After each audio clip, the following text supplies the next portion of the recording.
Hello, and thank you for joining me today. My name is Brian. I'm here to talk to you about GDPR. What I would like to go into is what is GDPR? Does it apply to any US companies? What changes would US companies have to make? And how and why should they make these changes? And I also want to focus a little time on email specifically, as I believe that's used by more marketers than, say, a DSP like Viral Gains or even Google, Facebook, or LinkedIn advertising networks.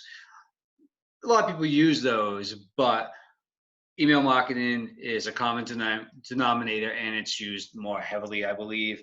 Also, it's where someone could get a little bit in more trouble and be more concerned when it comes to GDPR regulations. So I'll spend a little bit more time on that. So what is GDPR? Well, the General Data Protection Regulation, GDPR, is the toughest privacy and security law in the world. There are other ones in different countries that are pretty strict. Canada, for example, also it's not a country, a state. California has taken it upon itself to write their own law. That seems like it's going to be pretty stringent, and it's coming out next year, I believe. And also the UK will have some version of GDPR once it finally leaves the EU. It could just be boilerplate copy and paste type thing where it's the same thing, or it could be taking some of the things they don't like about the GDPR law or adding some new things. Yet to see. But as of right now, GDPR is the most stringent in the world. And it imposes obligations onto organizations anywhere if they target or collect data related to people in the EU. It went into effect May of 2018, and it's a firm stance on data privacy and security at a time where more and more people around the world are entrusting their personal data and information to companies and cloud services that seem to be getting hacked and having data breaches almost on a daily occurrence. And GDPR offers individuals, specifically EU citizens, certain rights. And I won't go into all these rights very specifically. The right to be forgotten is an important one. I don't know. I like to be remembered, but I guess there are certain times where people might want to be forgotten and have all their data and all their history wiped clean from a certain company's records, and they have that right. Um, Also, the right to restrict process, and so that pertains if you believe your information was collected unlawfully. Right, portability, the right to object, and the important thing here is you can object basically to receiving direct marketing emails or other personalized targeted marketing content at any time. So who has to oblige by these rights? Does it apply to U.S. companies? Well, it applies to any organization that processes personal data of people in the EU. Any organization must comply then. Processing is a broad term that covers just about anything you can do with data: collection, storage, transmission, analysis, etc. And personal data is any information that relates to a person. Very broad again. It could be names, email addresses, IP address, biometric data, political affiliation, and so on and so on. So does it apply to the US? I'm sure that's what Homer's reading about in his manual right now. Technically speaking, they do if EU citizens are sharing their data with a US company directly or indirectly. For example, if an EU citizen happens to travel here to Cambridge or anywhere in the US, well, then you are subject. Also, I would think it goes without saying if you're a US company and you are doing business in the EU, then you should be concerned and you're subject to the law. But it's important to note the law isn't designed so much to regulate business activities as it is to protect citizens' rights. With any business decision, there are risks and rewards and benefits. And if you're a US company, you need to make a business decision on whether or not you should follow the GDPR regulations or not. You could decide not to, and you could set up different processes for different parts of the world. For people coming from the EU, would have to go through one GDPR compliant process. You might want to lump in Canada and the UK too. While people and prospects from the United States, things could remain the same. However, there are going to be costs and complexities of running two separate processes and systems that presents significant drawback to this approach. It might be best just to bring your entire database up to GDPR standards and adapt everything to match those requirements. So how? Why? Let's think about that. There'll definitely be drawbacks, as I mentioned. Like, at first you might likely slow down your marketing effort. But if you move forward, you'll make sure those leads that are coming in are those who really want to hear from you, and then improve the quality of your marketing plan. Plus, with EU privacy laws being some of the strictest in the world, another benefit is bringing your marketing up to GDPR standards. Well, then you're likely compliant with all other regulations as well. And before we get into more about how and why, we're really part of the why is if you think of it as an opportunity. Could GDPR compliance be an opportunity for us as U.S. companies? Enhanced customer service, customer trust and respect, desired and valued communications, operational excellence and efficiency. These all seem like great things you would want in your marketing campaign, you would want in your business. Well, GDPR is just pushing you down the path to make those things happen. A 2017 survey of marketers in the UK by the Data and Marketing Association found that 45% said changes would benefit customers. 50% want to adhere to GDPR as best policy for the UK because there are benefits to this. And I imagine over time, as people start to see this more and move more towards compliance in the past couple of years, those numbers likely went up. So back to the how. What I recommend would be a checklist documentation, and I say checklist twice because I think it's just that important. On your checklist, you would want to check off to make sure you have lawful basis and transparency, data security, and accountability and governance. And I'm going to go into these things in a little bit more detail. Now, lawful basis and transparency. First item on the checklist. What you want to do here is conduct an information audit to determine what information you process and who has access to it. Make sure you have a legal justification for all the data processing activities you conduct and all the data that you're holding. Provide clear information about your processing and legal justification in your privacy policy. For those of us who run, say, Facebook or LinkedIn ads nowadays, as part of the process of setting those ads up, you need to include your privacy policy. So those companies are already moving you down the line and helping you mark these things off on your checklist. Overall, a lawful basis and transparency just means overall making sure you have established a lawful basis will lead to more engaged database of potential customers, better email deliverability, and fewer contacts treating you like spam. If all your contacts know they've signed up, then you're more likely to have faith that you can trust them. So now to the next item on the checklist, data security.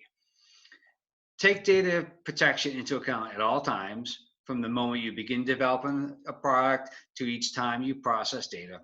Encrypt data whenever possible. Create a security policy for your team and build awareness about data protection. Know when and how to conduct a data protection impact assessment, and have a process for notification of data breaches. Compliance here means ensuring that data does not fall into the wrong hands. And also, cleaner, more consolidated data will reduce data maintenance costs. So there's one benefit right there as well. Also, your data will be easier to use, and you'll have greater understanding of its value. This insight will let your organization learn more about its customers and identify customer needs. Okay, so now on to accountability and governance. Very quickly on this point in the checklist, I would suggest, and you designate someone responsible for ensuring GDPR compliance across your organization.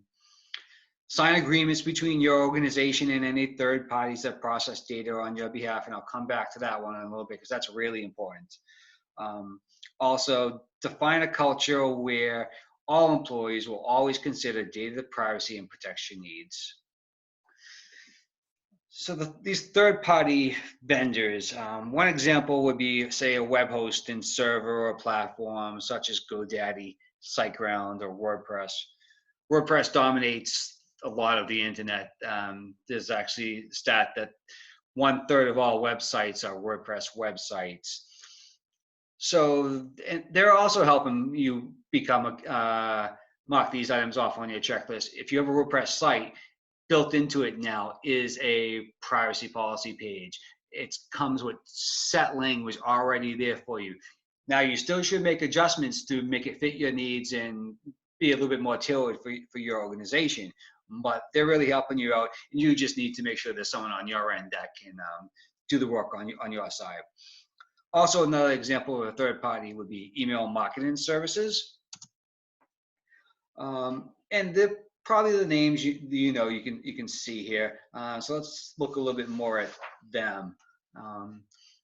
So if you're marketing in the US, you ask yourself, do you need an email marketing provider? Or if you don't, would you like to follow the industry leader's example?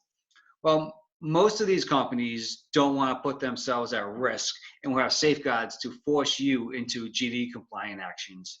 If you're using email marketing software now or plan to in the future, you'll find that reputable companies will insist that you use an opt-in email list. And I wouldn't recommend going with a company that doesn't insist that. That is, if you can even find one. Part of the reason is, unless you pay extra fee, they have all their customers share their IP address. And shared IP addresses that don't require customers to use opt-in email lists will typically suffer from poor deliverability. Both you and the service provider will benefit from email sends not entering someone's spam filter. And one of their customers' bad email address list can poison the deliverability of other customers, including you, on that shared IP address. So you're going to want to use a quality email service provider if you want emails to get into the inboxes. I pulled this off MailChimp's website, on their examples and frequently asked questions page. It's a little far-fetched example. I imagine it would more likely be, I bought this list of 25,000 emails from this company on the internet. Maybe you've worked with them before, maybe you haven't. But either way, MailChimp is pretty firm on what they want and what they expect of you in this situation. And it's a firm no, don't do that. They're not alone. Constant Contact, Emma, HubSpot, and others will do the same thing, and sometimes they'll make you sign an electronic signature every time you upload a list. It doesn't mean you can't rent email lists, just in a different form where you don't actually take hold of the list. You send them an HTML email and they'll send it off to their list that they own. But still, you are taking on responsibility there. So you want to make sure they're doing things properly. You want to make sure they're holding data records securely. They manage opt-ins and opt-outs. They'll answer any questions from subscribers and remove people when they request. So basically, in short, you want to ensure they're doing everything they can with all applicable laws related to the recipient of the email that they are sending for you. But really, by renting or buying list, you're still giving that third-party company much of the control. And to me, that just seems outdated and troublesome, like being stuck in traffic in a taxi. It's just not something you want to do. If you think about it, people on the rental list don't actually know you. You don't know them. You don't know for certain what the company's been doing. You don't know for certain how they were required, if they opted in, if you have a legitimate reason for emailing them. But let's just say that the email addresses you're looking to rent or earn legitimately.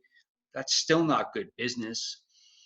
Email addresses that belong to this opt-in list have opted in to receive emails from the list purchasing company, not your company, even if the opt-in process included language like referencing send emails on your behalf.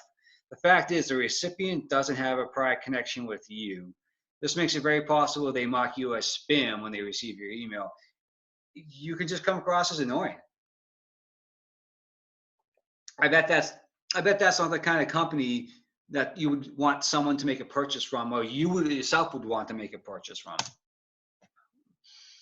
If someone didn't ask to hear from you as of today, it doesn't mean they won't want to hear from you in the future. It's your job to reach them in another way and have them opt into your systems.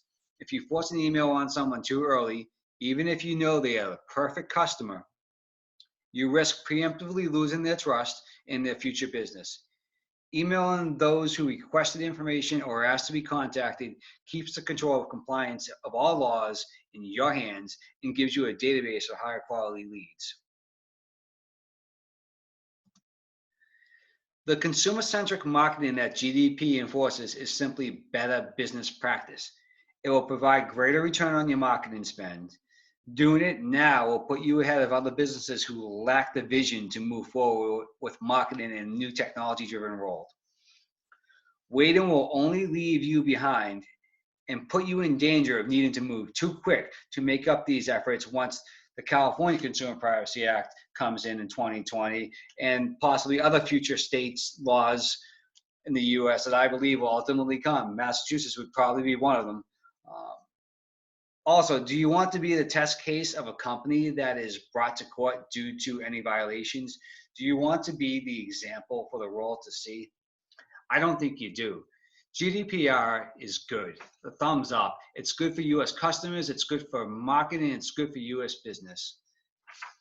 Thank you. And I hope you enjoyed. If you have any questions, please make comments. Have a good afternoon, good evening, and good night.